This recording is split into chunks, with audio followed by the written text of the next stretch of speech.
How to exit the crypto market and convert part of your assets into fiat for everyday use.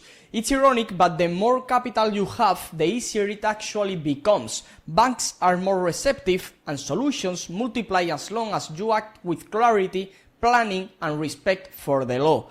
This is something we have done once or twice. We have guided dozens, if not hundreds, of individuals around the world through this exact process. While our main channel is content in Spanish, we also reach clients indirectly through OTC deals and English language outreach.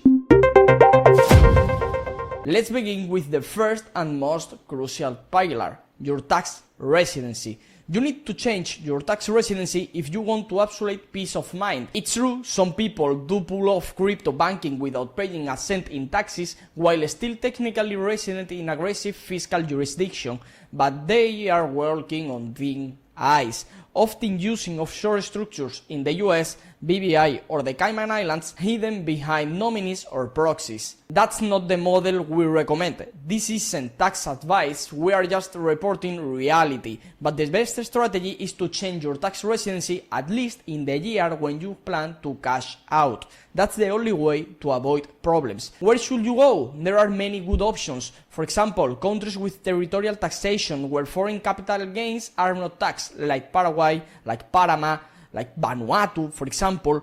Also, we have global income tax jurisdiction that exempt capital gains or at least crypto gains from taxation, jurisdiction where corporate entities can cash out crypto tax-free due to absence of CFC rules or aggressive foreign entity legislation.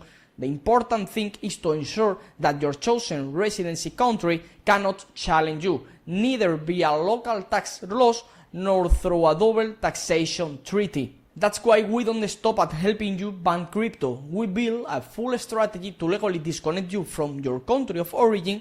Either they can claim tax residency under domestic law, or we pick a new residency with favorable tiebreaker rules under the OECD treaty model. And we don't just do this in Spain. I'm Spanish myself, so I have lived it, but also for aggressive jurisdiction all across Latin America, North America, and large parts of Asia like India or Pakistan, where crypto is everyday business. Once tax residency is secured, let's say you're living in Dubai, in Asunción, Paraguay, Panama or Thailand, what comes next? If the transition has been executed properly, you will open crypto-friendly bank accounts, personal or corporate, depending on your structure.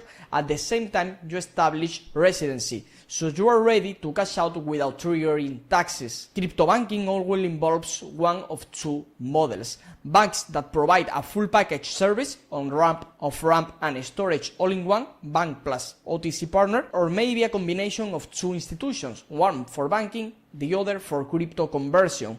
Depending on how much you plan to cash out, we will target elite banking jurisdictions like the US, the UK, Luxembourg, Switzerland, Liechtenstein, or maybe the UAE if you know how to do it right. Let me be fully transparent. Yes, banks charge commissions for onboarding crypto, and yes, we receive a portion of that because of our private deals, but our goal is simple: help you convert hundreds of thousands or even millions at the lowest possible cost and with zero restrictions. That's the first issue most people face. They move abroad, but their cash out strategy falls apart. As I always say, in your life network, you should never lack a doctor, a lawyer, and a banker. If your health is solid, and I hope it is, you are only missing two, and we are here to help. If you have a bad reputation on your citizenship or a bad one, no problem. It is not as easy, but we can make some structures, more limited of course, and maybe with a higher commission from a bank and OTC part,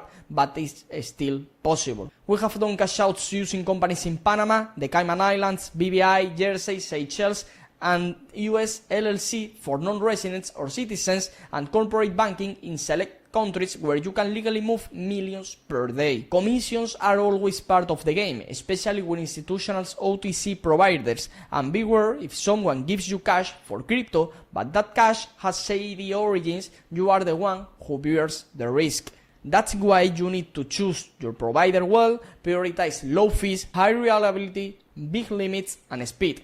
We can help you build your structure without overcharging. We will even tell you our cost price because transparency matters. There is no reason to pay 2K or 3K for a phone call or 20K for an Avis IBC when you can do it for 5 times less and include banking. See you in the form in the descriptions, see you on a call, and if not, I will see you in the next video. Best regards.